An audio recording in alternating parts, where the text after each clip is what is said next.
Let's get to this crap, shall we?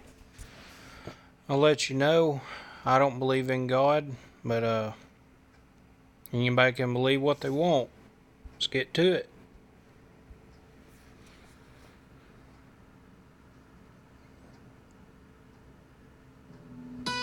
My name is Brian Widener. I'm a former neo-Nazi skinhead.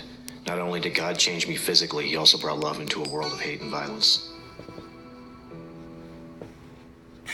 When my relative introduced me to being a skinhead, I was 14. We were called Soldiers of the New Reich. I was beaten up a lot just because I was a skinhead, and it was a predominantly Mexican area of town. So violence was a very, very common thing, and you either get hard or you die. And that's the rule. That's it. Brian Widener came from a broken home. Raised by an alcoholic grandmother, he learned from an early age that he had to take care of himself. So I learned how to hate. I started getting tattooed at about 14, 15. The tattoo thing was just to signify the whole tough guy look. Oh, I got swastikas and stuff when I was like 16, 17. I got them more for shock value because I really didn't understand the politics behind them. I just knew that they got me in fist fights quite often, so that was why I put them on my body. And after that, that's when I decided, well, I should probably know what they're about, and that's when I started hitting libraries and studying on them and this and that. And that's when I started getting into the politics of everything. Before it was just to piss people off, honestly. Kind of realized the only thing I had achieved in my life was a bunch of scars, a legal record, so you're just a little punk. Halfway cirrhosis of the liver. That's it. We get it. I have achieved nothing else in life, nothing positive. I was actually literally trying to drink myself to death. I was just looking for a way out. I was done. I had given up on life. I'd given up on everything. I was just done. I was sick of the violence, but I didn't know any other way to be. If I would have talked to anybody about those feelings, they would have called me a traitor. And then I would have been branded as such and probably shot. So I just bottled it up and drank. That's all I did. Brian was depressed and on the edge of suicide. Then he met Julie. I just fell in love with her. After we got married, my former gang got real jealous of the fact that I got married and moved 10 hours away because I was no longer available for their business. I started to working full-time constantly to put food on the table.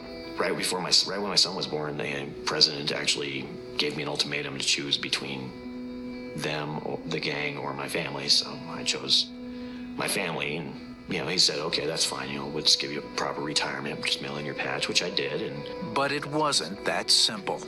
Death threats started immediately, and they never stopped. People don't join the gang. Call at 3 o'clock in the morning and talk about how they're going to kill me and kill the kids. And dumbass. For years, Julie and I lived literally on red alert. We'd take turns staying up all night with ball bats and stuff, and just wondering when they were going to kick in the door. It wasn't a matter of it wasn't a matter of if, it was just a matter of when. I knew these guys. I knew what they were capable of. And I'm a pretty tough guy. I can handle myself pretty well, but against 7, 8 guys, there's nothing I can do. But for some reason, Julie picked up a Bible one day. It was this old German Bible that she had for years, a little antique one. Just started thumbing through it and reading it a little bit, and showed me a couple prayers, and just a couple, like a serenity prayer. I started saying that just to calm myself in the mornings, because we're just being curious more than anything. This proves God how. We went down to Tennessee for Christmas one year, and stupid my as father-in-law, shit. just to go visit him for Christmas, and my father-in-law took us to his church. It's a Southern Baptist church out there, and something happened. But the thing was, Julie felt the same thing.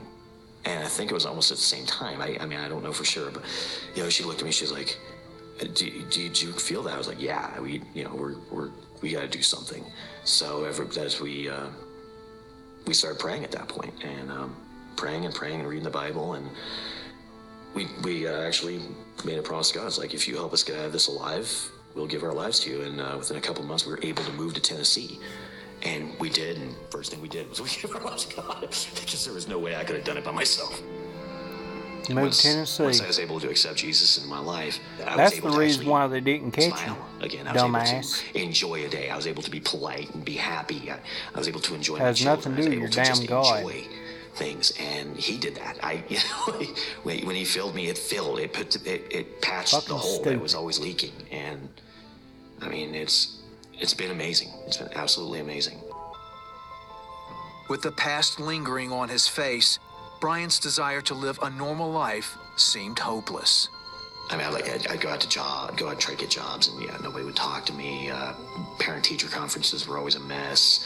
I mean, it was an absolute nightmare. And I started looking into laser removal, which was entirely just way too expensive. There was